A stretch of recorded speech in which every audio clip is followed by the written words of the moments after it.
Hola, cappuccino, cappuccinette, j'espère que vous allez bien. On se retrouve aujourd'hui pour une petite story time du nouveau thème Histoire de vie. Alors, Histoire de vie, ça va plus se développer, vous allez plus me comprendre au fil de l'histoire quand je vais vous raconter maintenant c'est quoi ce nouveau thème. J'espère que vous êtes bien installés. Donc, cappuccino, cappuccinette, pour cette nouvelle histoire de vie, je vous emmène où? Je vous emmène en Arabie Saoudite. On a un papa qui, toute sa vie, a travaillé durement et tout. Ils habitent en ville et le père, il va lui arriver quoi? Il va lui arriver qu'il en a marre de la routine, de son train-train quotidien et tout ça. Donc, comme lui, il a des biens qu'il avait hérités, à savoir une ferme avec un peu de moutons, des vaches, etc., etc. Le mec, il va décider de tout plaquer et de s'en aller vivre à la campagne. Sauf que c'est un papa. Et il faut savoir que il voudra pas partir, bien évidemment, sans sa famille.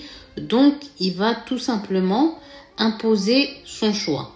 De là, il rentre chez lui, il informe sa femme de ce qu'il venait de faire, à savoir démissionner.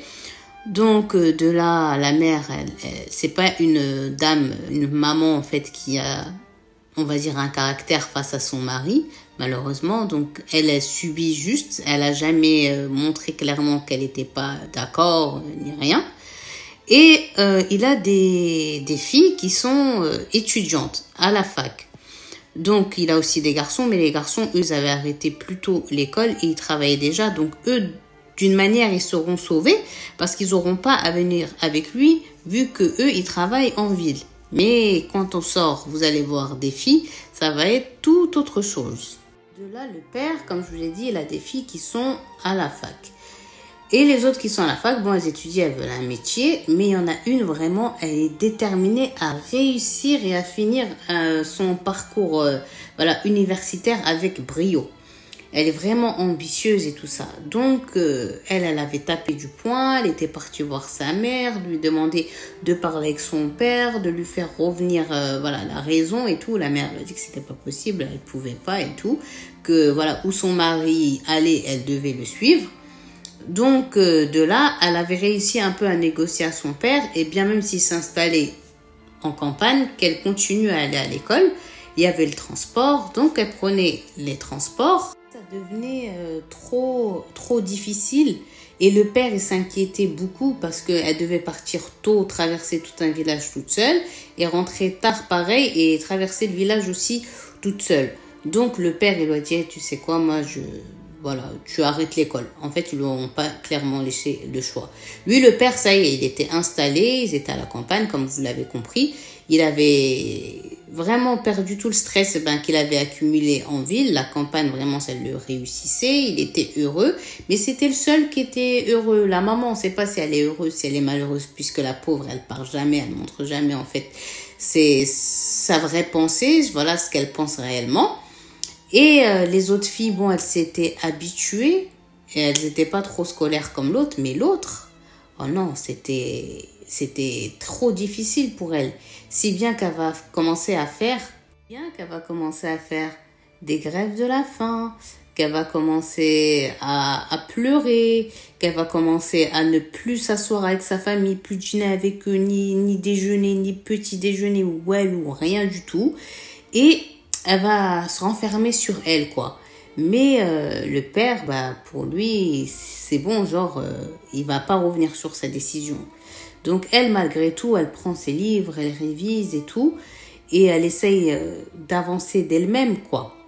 Jusqu'au jour où une famille qui vient juste passer les week-ends à côté de leur maison aussi, ils ont une maison, mais eux, c'est que pour les week-ends, vont venir sonner à leur maison pour demander en mariage la main, et vous l'avez deviné, de celle qui est la rebelle, on va l'appeler, la rebelle. Donc, de là, elle est choquée, elle est surprise, et surtout, elle n'a pas envie, elle n'a pas du tout ça dans sa tête. Elle, sa priorité, c'est savoir comment elle va retourner à la fac. Donc de là, les parents ils disent à la famille du garçon, eh bien laissez-nous le temps d'en discuter avec elle et nous reviendrons vers vous pour vous donner une réponse finale. Donc la famille du garçon ils disent ok et ils partent. Et de là, la fille, elle fait une grosse colère. Non, mais ça va pas. Moi, c'est mes études.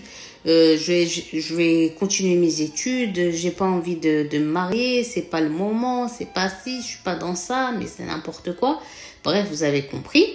De là, le père, lui, il a jamais forcé aucun de ses enfants à se marier. Il lui dit, je te forcerai jamais. C'est ton choix. C'est toi, voilà, qui est la principale concernée par tout ça. Donc voilà, mais avant que je leur donne la réponse finale, à savoir que tu as dit non, tu refuses, eh bien je voulais juste te donner une petite information qui pourrait peut-être t'intéresser.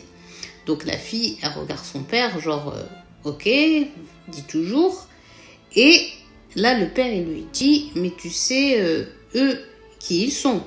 Elle dit oui je sais et tout, alors maintenant, vous aussi, vous allez le savoir, genre, c'est des gens qui ont beaucoup de biens, ils sont très aisés, ils manquent de rien et tout. Leur seul principal défaut, c'est que malgré qu'ils aient tout, eh bien, ce sont de grands radins. Voilà. Donc, de là, la fille, elle dit à son père, oui, je les connais, je vois très bien de qui il s'agit, mais c'est non. De là, le père, il lui dit, bon, écoute, juste avant que j'aille leur dire la réponse finale, sache que là où ils habitent en ville, c'est juste à côté de la fac. De là, le père, quand il dit ça, la fille, elle se redresse, elle regarde son père en mode, tu m'étonnes pas là, tu dis la vérité. Et son père, il la regarde et dit, je te jure, ils habitent juste à côté de la fac. De là, la fille, elle réfléchit, c'est intéressant pour elle. Ils sont juste à côté de la fac. C'est presque de l'ordre du miracle, là. Donc, elle dit, ok, ça m'intéresse. Bon, et elle regarde son père et lui dit, bon, tu sais quoi, tu leur dis pas que je suis pas intéressée, mais tu leur proposes quelque chose. Tu leur dis qu'ils mettent dans l'acte du mariage, dans le nikah, comme quoi ils sont d'accord que même que je sois mariée, je puisse poursuivre mes études et que j'aille jusqu'à la fin de mes études. Donc de là, le père, il dit ok. Donc il appelle la famille, il dit voilà, ma fille, elle a juste une condition, c'est qu'elle veut aller à l'école, c'est que si, c'est que ça. Est-ce que vous êtes d'accord? Si vous êtes d'accord, elle est d'accord pour se marier, sinon, au revoir. De là, la mère, elle pose la question au garçon et le garçon, il lui dit, il n'y a aucun problème, au contraire, qu'elle poursuive ses études et voilà, je veux une femme qui est ambitieuse, je veux une femme qui veut avancer, qui veut réussir et tout. Non, je suis d'accord. Donc de là, eh bien, ils se rencontrent, ils parlent, ils ont bien mis les points sur les i, les deux concernés et ils décident de se marier. Donc le mariage se passe et la fille, elle s'en va donc avec sa nouvelle famille en ville, à la fameuse maison à côté de la faculté. Alors il faut savoir que la famille de son mari, ils ont beaucoup de biens immobiliers dont l'endroit où ils vont habiter, c'est 3 grands immeubles. Ces 3 grands immeubles en question, ils sont tous loués. Et avec tous les biens qu'ils ont, à part les immeubles et tout ça, ils sont quand même, comme je vous ai dit, comme ça, cheddin, radin. Donc, ils habitent tous dans le même appartement.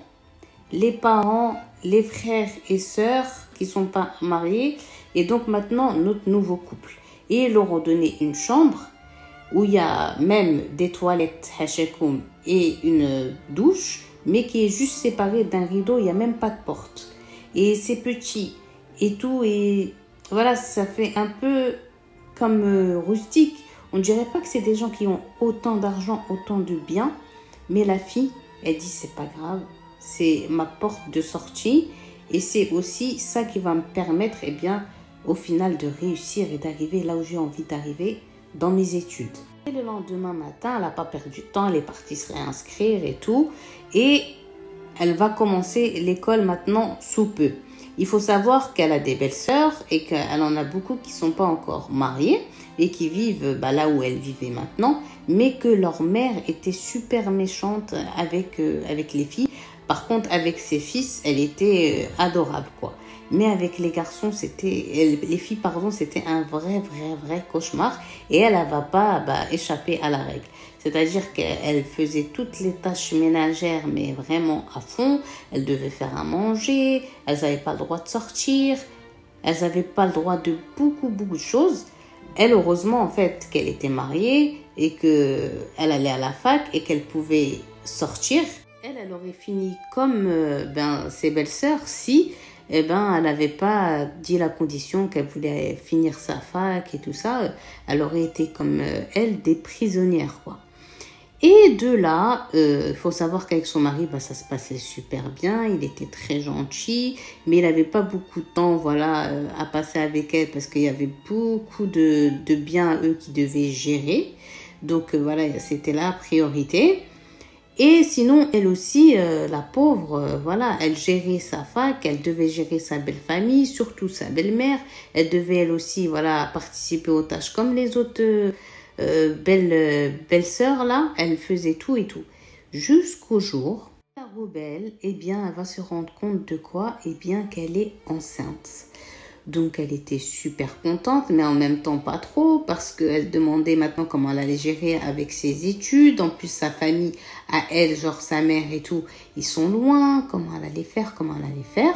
Donc, quand même, elle a fait un test. Le test, il s'est avéré positif. Et elle annonce la nouvelle à son mari. Le mari, il est super content. Il n'a qu'une idée en tête, c'est d'annoncer la nouvelle aux parents. Donc, il va voir ses parents et leur dit, voilà, ma femme, elle est enceinte. Et tout, le père du garçon, il explose de joie, il est super heureux, mais la mère, non. Elle lui dit, je te dirai si je suis contente ou pas que quand, et écoutez bien, tu iras faire une échographie et que tu m'annonceras que dans ton ventre, c'est un garçon. De là, elle prend un rendez-vous pour aller faire une échographie et dans cette échographie, il va se révéler que quoi? Qu'elle n'attend pas un garçon, mais qu'elle attend une fille. Donc, elle rentre chez elle, elle dit à son mari, voilà, en fait, j'ai pas un garçon, j'ai une fille. Le mari, lui, s'en fichait complètement. Il a dit, ce que Dieu, il donne, il est le bienvenu, marhaba. Il n'y a aucun problème. Fille, garçon, c'est la même. Moi, je suis juste contente de quoi? D'être papa et que toi, tu vas être la mère de cet enfant. Et donc, quand ils vont annoncer la nouvelle, par contre, à la belle-mère, elle va pas du tout le prendre comme son fils. Elle va se mettre à insulter, à parler mal, à lancer des pics. Des pics genre, oui, dès que la femme, elle accouche en premier une fille, c'est mort. Ça veut dire que le slala dielta, genre en gros, ça veut dire que sa lignée, ce sera que des filles. Et mon fils, il n'aura pas de descendants. Mais c'est quoi ça? Et donc, quand elle a vu ça, la fille, elle a dit, moi, je vais prendre mes affaires, je vais aller passer genre les premiers mois qui sont difficiles chez ma famille. Ils vont pas me faire mal au dos. En plus, elle sait très bien que la belle-mère, elle n'allait pas du tout l'épargner. Tu vas quand même continuer à laver le sol à quatre pattes, à faire le ménage comme jamais, à cuisiner et tout. Au moins, c'est sa mère, elle aura quelqu'un qui va s'occuper d'elle, etc. Donc, elle le dit à son mari. Son mari lui dit, vas-y, t'inquiète même pas et tout. Et elle a tout arrangé avec sa fac et elle s'en va. Bon, dès que les premiers mois difficiles y passent, elle revient. Elle reprend sa fac en présentiel et tout. Elle n'a jamais raté un seul cours, même si son ventre il était à 2 km devant elle. Elle n'a jamais raté un cours. Et sa belle-mère, il n'y a pas un jour où elle n'a pas demandé de faire une tâche ménagère difficile et que sans qu'elle ne l'ait fait, quoi. Elle faisait quand même, la pauvre. Bon, arrive le jour de l'accouchement. Elle reste quelques jours avec son bébé et elle négocie avec la plus grande de ses belles-sœurs qui n'était toujours pas mariée, de s'occuper de son bébé contre, elle donnerait une petite paye et tout. Donc, de là, la grande sœur, elle accepte et elle poursuit ses études, elle est à fond dedans. Et quelques temps après encore, elle va encore tomber enceinte. Donc, directement, elle annonce la nouvelle à son mari, elle prend un rendez-vous pour faire une échographie et lors de l'échographie, ils vont lui dire vous attendez une fille. Donc de là, elle prend pas avec elle la photo de l'échographie et quand ils vont lui demander son mari et sa belle-mère, qu'est-ce que tu attends? Elle va dire, je sais pas, Mumbayin. Genre, je sais pas, ça se voit pas, on n'arrive pas à déterminer et tout. Donc de là, la belle-mère, elle est un peu suspicieuse. Elle dit, si tu réagis comme ça, c'est sûr que voilà, c'est encore une fille. Avec toute la technologie, ils n'arrivent pas à voir. Donc elle lui dit, ouais, mais le bébé, il est positionné d'une manière que ça cache son sexe, quoi. Donc de là, c'est toujours la même routine pour elle. Fac, ménage, maintenant elle a l'enfant, plus elle est enceinte, plus quand son mari vient, il faut qu'elle lui accorde du temps. Il y a beaucoup de choses à gérer. Et arrivant enfin le moment de l'accouchement, elle accouche, tout se passe bien, elle prend quelques jours. Mais là, ça commence à être serré, quoi, au niveau de là où ils habitent. Ils sont encore dans une chambre, alors qu'ils ont, comme je vous ai dit, énormément d'appartements, énormément d'immeubles. Mais la mère du garçon, comme c'est elle la commandante, elle n'avait pas du tout envie. Donc voilà, ils sont tous serrés, il n'y a pas d'intimité, il n'y a rien, c'est vraiment horrible. Jusqu'au jour où enfin la rebelle ait fini ses études, elle a un bon diplôme et en plus elle sort dans les premières de toute cette faculté et tout. Donc son mari il était super fier, super content pour elle, tout se passait bien et tout, sa famille à elle et tout. Et donc là, elle arrête, elle est arrivée au bout. Elle attend plus tard pour avoir un travail, pour commencer à chercher un job. Et elle se dit, tiens, je vais élever mes enfants. Donc, de là, il faut savoir qu'elle a un beau-père en or. Mais malheureusement, ce beau-père-là, il n'a pas la santé. Il est malade et tout. Et le problème, ce qui le rend plus malade, encore plus malade, c'est sa femme. Sa femme et lui, ils n'arrivent pas à tenir un dialogue, une conversation normale, sans à la fin que ça finisse en bagarre, en troisième guerre mondiale, etc. Donc, comme maintenant elle est à la maison, son mari va lui dire, écoute, s'il te plaît, voilà, tu sais très bien comment ça se passe entre mes deux parents et tout. C'est mieux qu'ils ne se croisent pas, mais est-ce que toi, tu peux veiller, voilà, à t'occuper de mon père? Genre, tu lui donnes à manger à l'heure, tu lui donnes les médicaments, tu restes un peu assise à côté de lui, ou discuter, voilà, tu lui tiens un peu compagnie, s'il te plaît, s'il te plaît. Donc, la fille, elle a dit, il n'y a aucun problème et tout. Moi, ton père, j'aime beaucoup. En plus, ton père, voilà, il m'aime lui aussi. Donc, avec grand plaisir, je le fais. Et elle va être comme un peu la petite infirmière de son beau papa. Un jour, il va se passer quoi? Un jour, il va se passer qu'il va lui demander de fermer la porte. Donc, elle va se lever, elle va fermer la porte. Et lui, d'habitude, qui est alité, il va se lever, bon, avec peine, mais il va se lever à un endroit où il va ramener une petite clé. Il a une petite clé. Et donc, il va marcher encore dans la chambre et il va aller chercher un coffre. Il va revenir à son lit.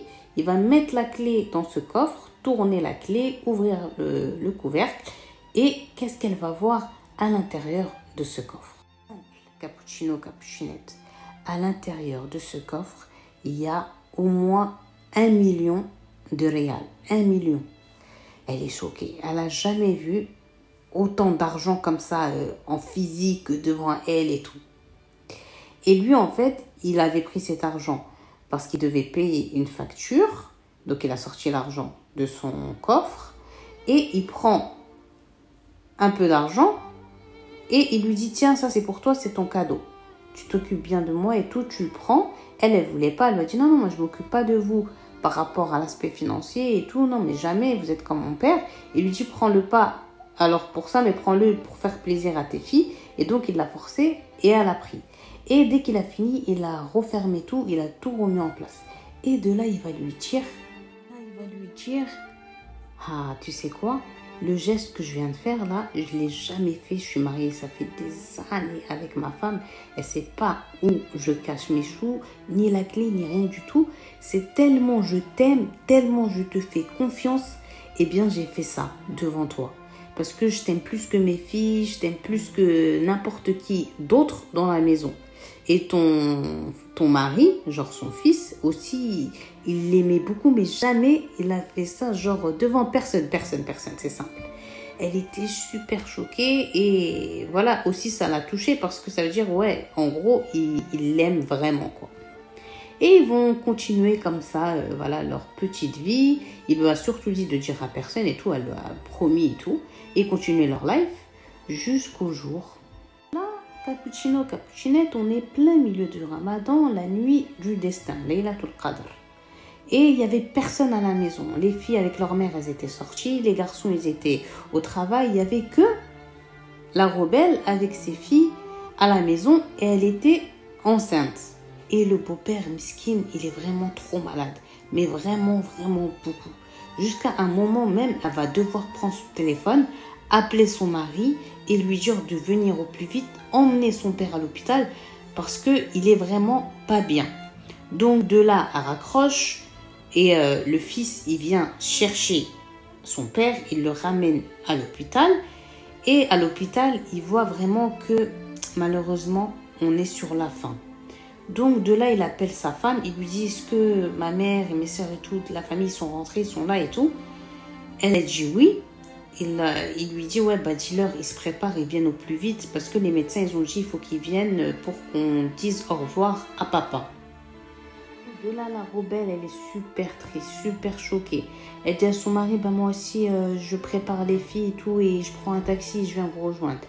Là, son mari lui a dit, non, non, non, reste juste à la maison, ça va être difficile et tout ça. T'inquiète, reste à la maison s'il te plaît. Et voilà, pris. Donc de là, tout le monde part et elle se retrouve en pleine nuit avec ses deux filles, voilà, en bas âge, qui dorment. Et elle qui pleure, qui pleure, qui pleure. Parce que le beau-père, c'est le seul dans cette maison, à part son mari, voilà, qui lui montre un respect, qui lui donne de l'amour, qui lui donne de la conversation, voilà, avec qui elle aime bien passer son plus clair de son temps, avec qui elle se sent bien, qui la défend toujours.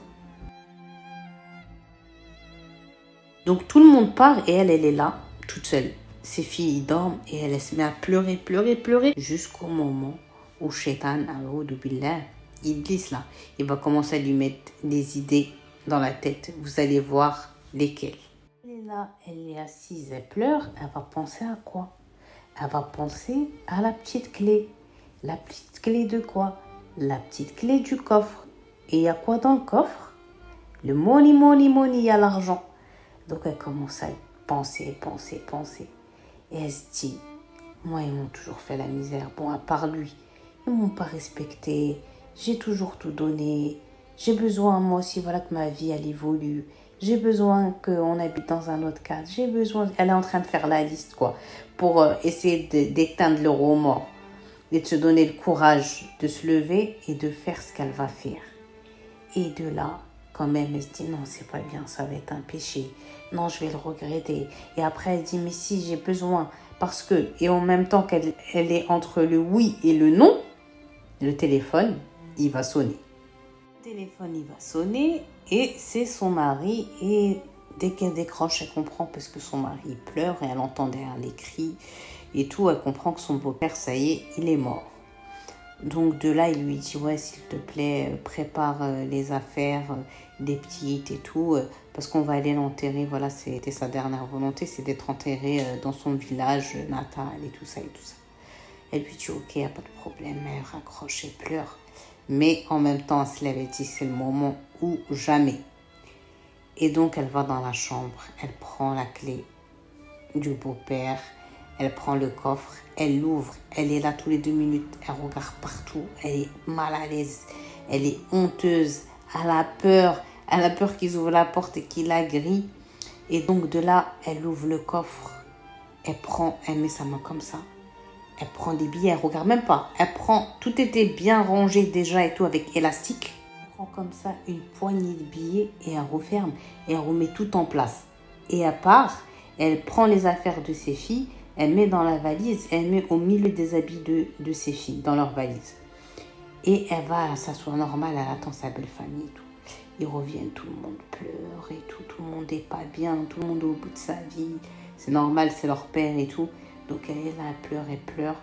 Et de là, bon, ils vont au village le lendemain, ils enterrent le papa à sa terre natale, il reste une nuit et ils doivent revenir pour gérer, maintenant l'héritage, comment ils allaient procéder et continuer, à quand même travailler malgré que le patriarche n'était plus là. Un soir, son mari, il n'était pas là. Et tout le monde dormait. Et elle va penser, parce que depuis là, elle a dans la tête, elle a l'argent, mais elle a surtout aussi des remords, des regrets.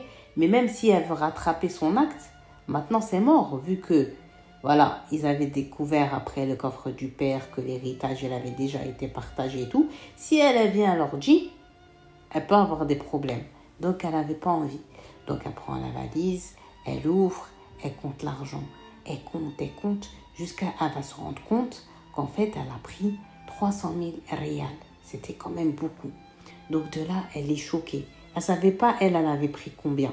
Elle avait juste mis la main comme ça, elle avait pris et boum, elle a refermé. Donc de là, elle va commencer à réfléchir à comment, en fait, elle allait profiter quand même de l'argent. Et elle regarde ses filles, comment ils dorment dans un coin de la chambre. Elle se regarde, elle regarde la chambre, aucune évolution. Il y a un des petits frères de son mari, il s'est marié après eux. Eux, ils avaient déjà les 2 enfants, mais la mère, elle les a installés dans un appartement. Alors que, normalement, eux, avec enfants, ça aurait dû être eux les prioritaires. Donc ça lui prend la tête et elle dit, voilà, là j'ai assez. En fait, je vais acheter un appartement. Problème. Comment dire à son mari, bien qu'elle veut acheter un appartement, vu qu'eux, et elle surtout, elle n'a pas l'argent. Vu que c'est lui qui l'assume, elle ne peut pas lui dire « Ouais, tiens, on va aller acheter un appartement » parce que l'argent, tac, il va lui dire « Ouais, ça sort d'où et tout ?» Problème. Donc, de là, réfléchit et elle a une amie à elle qui est dans l'immobilier.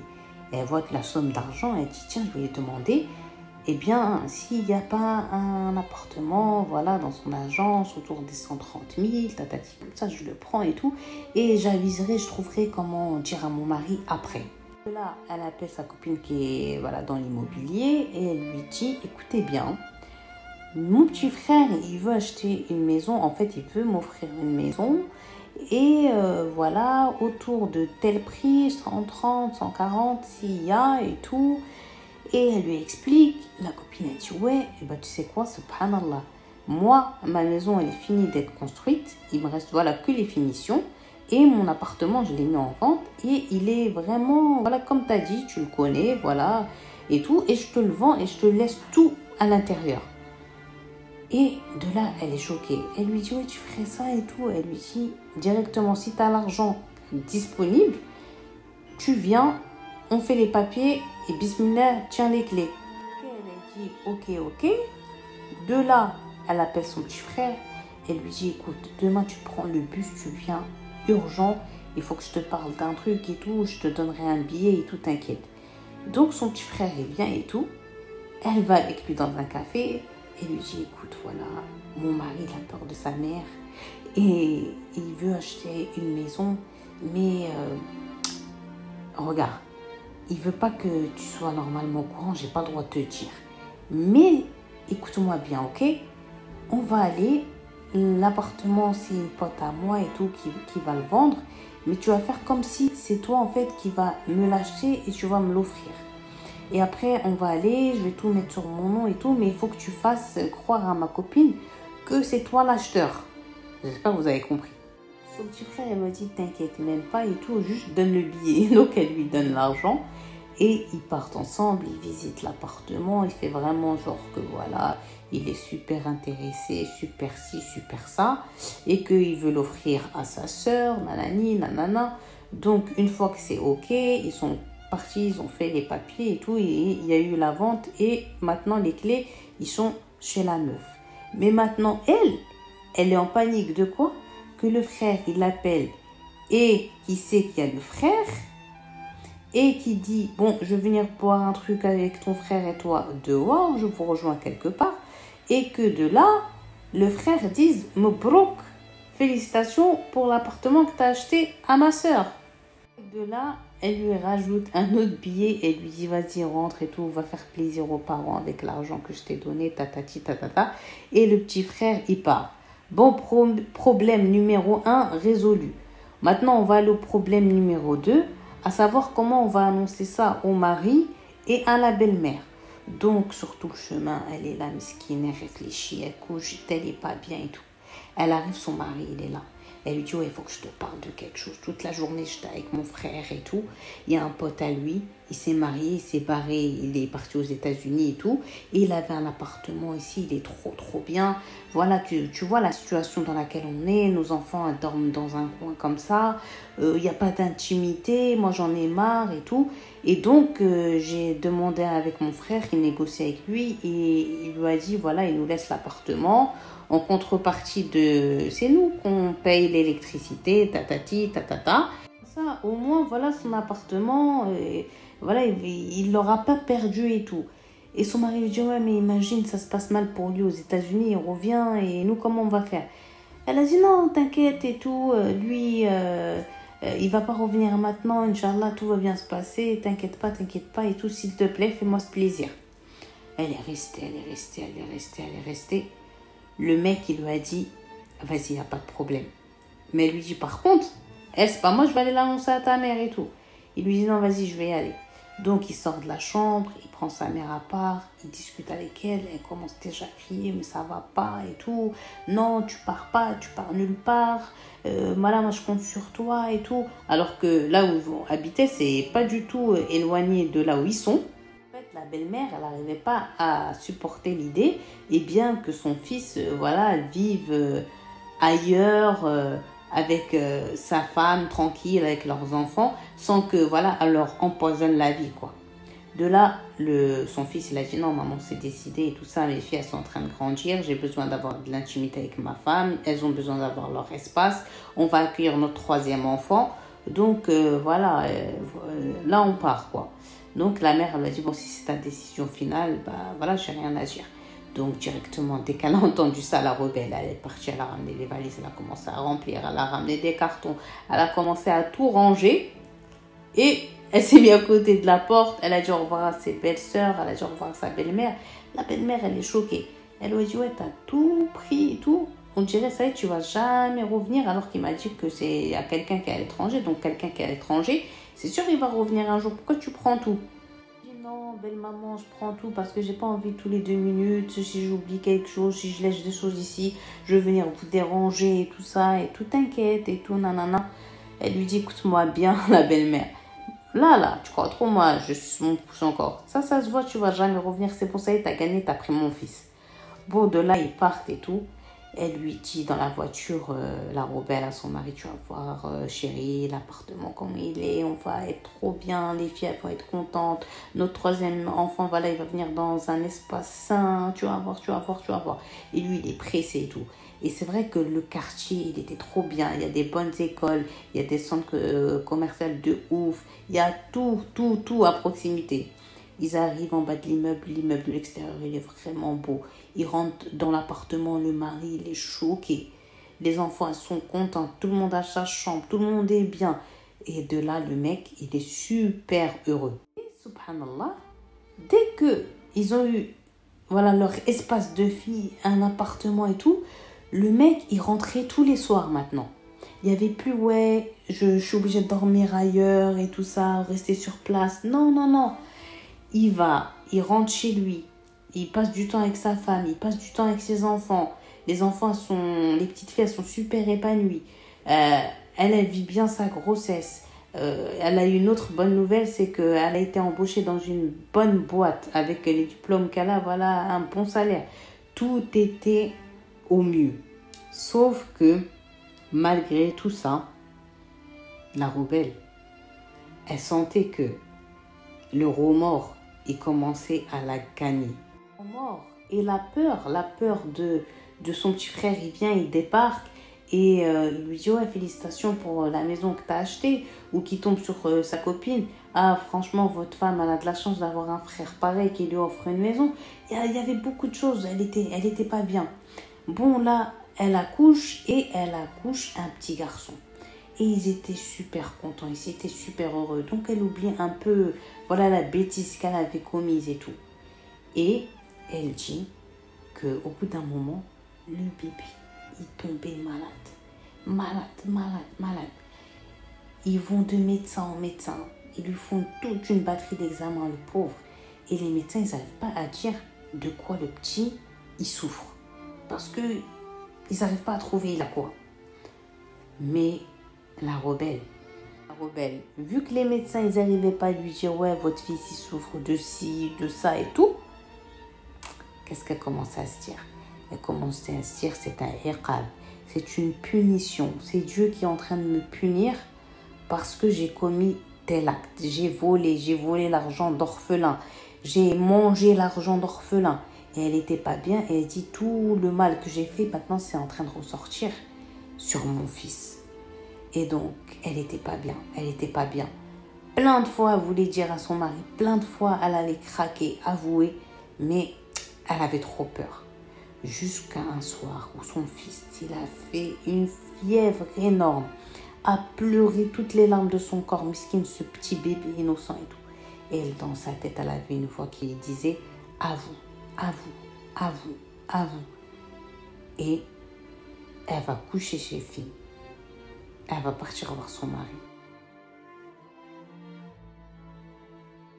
Elle va voir son mari dans la chambre. Il est assis, lui, sur le bord du lit. Elle est debout. Et elle rentre dans la chambre. Elle pleure, elle pleure, elle pleure. Et lui, il est en panique. Il n'arrive même pas à se lever. Et elle lui dit, genre, reste assis, je dois dire quelque chose. Donc là, il attend, il est en panique. Et elle lui dit, voilà, le jour où ton père il est mort, quelques jours avant, il m'avait montré l'endroit où il mettait l'argent. Et il me faisait confiance. Et quand tu m'as appelé pour me dire qu'il est mort, j'ai été faible. Et genre, le diable a joué dans ma tête. Et j'ai pris tant d'argent. Et je ne savais même pas pour combien j'ai pris. Et j'ai fait la maison et j'ai essayé ça. En fait, elle a tout posé à son mari. Et son mari, il est là.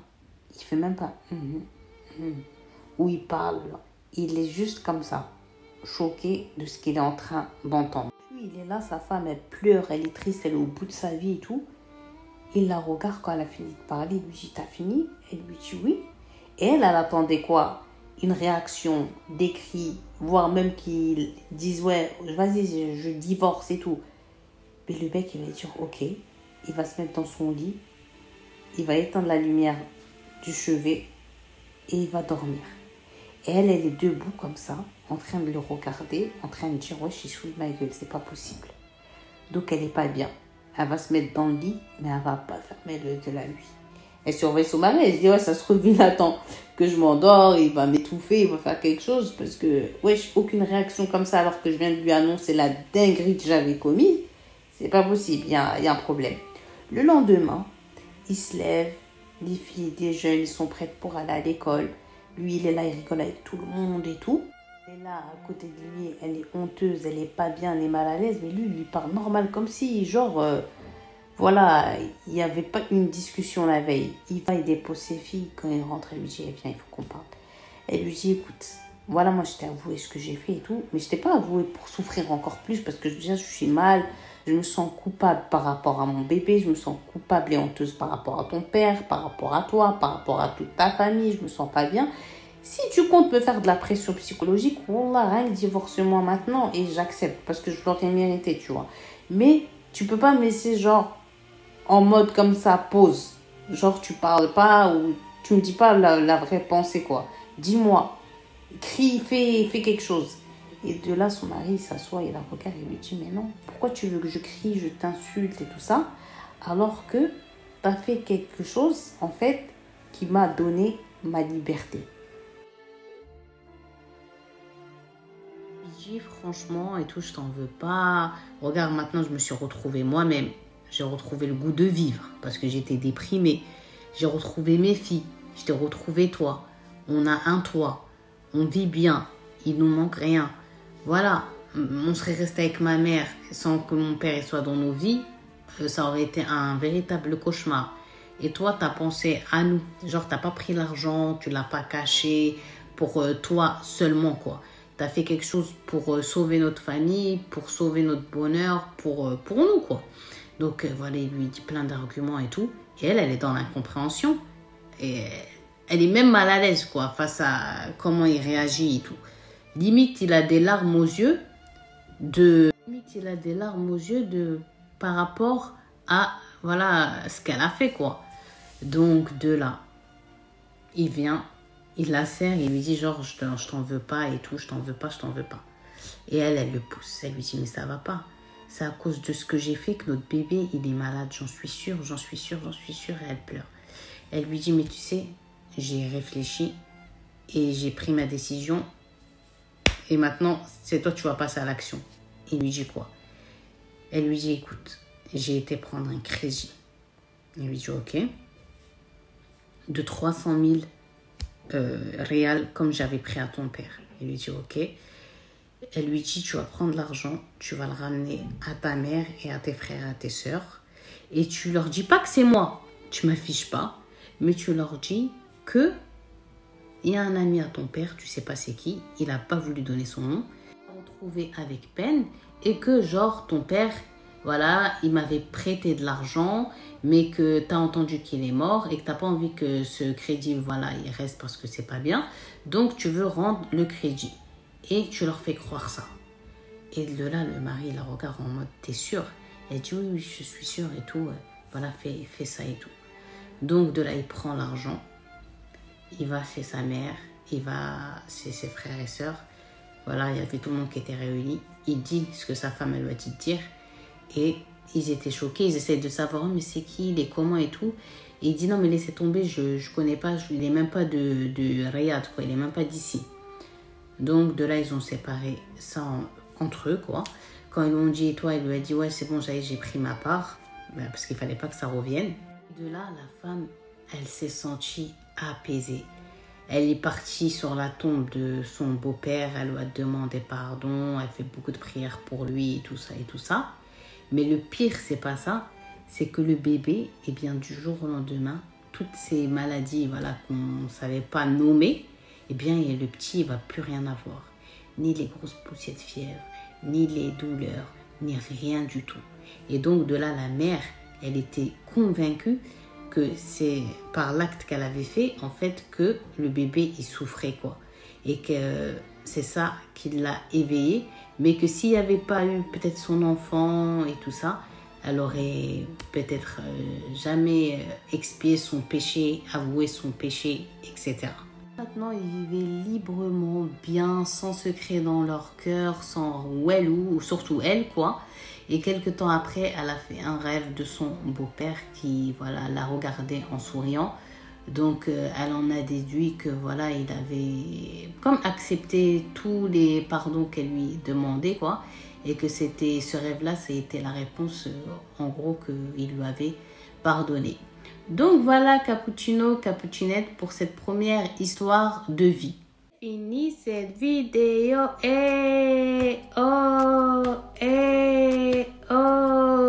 J'espère que vous avez aimé cette histoire de vie et surtout, voilà, qu'elle donne à réfléchir. Voilà, l'humain, il peut être parfait sur une droiture normale, mais un moment de faiblesse n'épargne personne. Tu t'as beau être, je ne sais comment, au niveau de la religion, au niveau de tes principes, au niveau de trucs, tu peux être faible. Et elle, c'est ce qui lui est arrivé, la pauvre, elle a été faible et elle a fait ce qu'elle a fait, mais Dieu, en fait, il lui a envoyé un message via son enfant, quoi. Ce que tu as fait là, c'est pas bon. En tous les cas, j'ai été super contente de vous la faire. J'espère que vous avez kiffé. Dites-moi vous ce que vous en pensez. Si vous avez regardé cette vidéo jusqu'à la fin, je vous invite à écrire problème d'héritage. En tous les cas, c'est toujours compliqué les histoires d'héritage là. C'est vraiment, voilà, dans chaque pays là, c'est vraiment compliqué de chez compliqué. En tous les cas, j'espère que vous avez kiffé passer ce petit moment avec moi. Je vous dis bonne nuit et à très très vite. Ciao!